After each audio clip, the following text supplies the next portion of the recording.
This is the first out of 10 mini tutorials about yoga pose categories. We can break down standing poses into closed and open hip, balancing, and forward folds. So right now, closed and open hip standing yoga poses. If you walk away from this tutorial with knowing just one thing, it should be the base pose, a beautiful mountain pose. We will also cover the base pose for closed hip standing poses and for the open hip standing poses. But first, our beautiful mountain pose, Tadasana. We want to bring the feet hip width apart, lift the toes so you can see the arch lift. Then bring the toes down, spread them as much as possible. Press into both parts of the feet, front, left, back, right, evenly. Microbend the knees, touch your quads, this will make them active. And then from the hips, grow tall in the spine. Check on your pelvis that it's not falling too far forward or too far back. If it's falling too far back, just bend the knees so you can bring it more to neutral. Imagine something's pulling you by the tip of the head towards the sky. And then relax the shoulders down. You can check in the mirror if the earlobes are above the shoulders. If not, tuck your head gently back.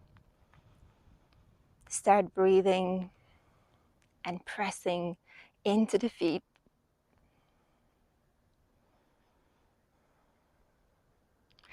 Next, our closed hip poses. So for this, we are going to come into low lunge. If you need to pad your knee, you can double up on your mat or bring a little blanket. And let's start with stepping the right foot back. The toes can stay curled or you can unravel the back foot, whatever's more comfortable. And then before you bring the hands up, check that the hips are facing forward. So you can even here, as you're touching the belly to the thigh, shift the right hip gently forward. You can touch with your hands to see if the hips are nice and even. Next, check that the knee is above the ankle. Press through the left foot down, gently squeeze the inner thighs in, and then come up onto that back knee.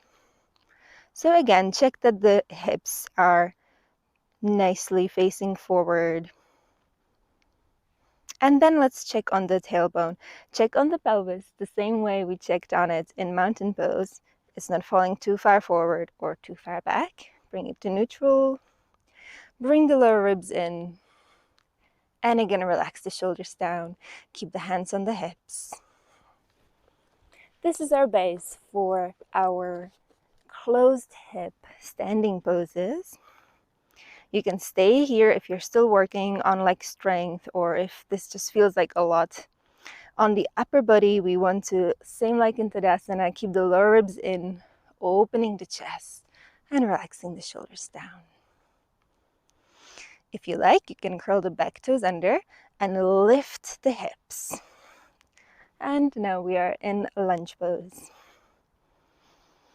Here, bend the back knee and tuck the tailbone gently down. Make sure hips are facing forward and then press the knee back up.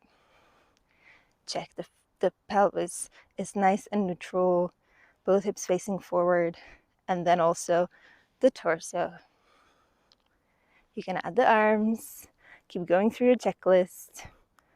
Check that the knee is facing the direction of the second toe and is generally not much far forward off the ankle.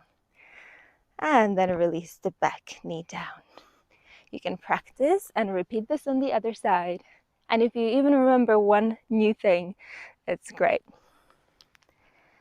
And lastly, the base for open hip standing poses. So from the center of the mat, step the feet 3 to 4 feet wide. The outer edges of the feet are going to gently turn in, maybe just 5 to 10 degrees, or stay parallel.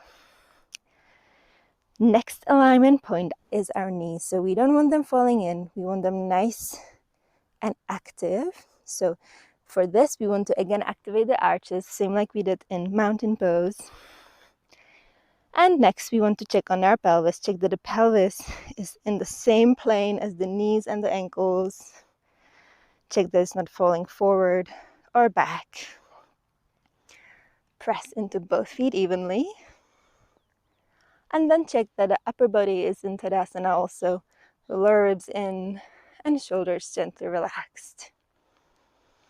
So this is actually the base pose for a wide-legged forward fold. And the base pose for open hip poses will be when we rotate one hip out. So let's rotate the left hip out. You can grab the inner left thigh to make sure the leg really rotates, the femur really rotates, and from the femur, and then drop the foot down. So we now have the knee facing the same direction as the second toe of that front leg. And this is our base pose. From here, we would come to Warrior Two and 4 other open hip poses. For closed hip poses, we've covered the lunge, but we also have Warrior One, we have the revolved triangle, and the side revolved side angle pose. We also have the pyramid pose, that's closed hip. Other open hip poses, Warrior Two, side angle, and triangle pose.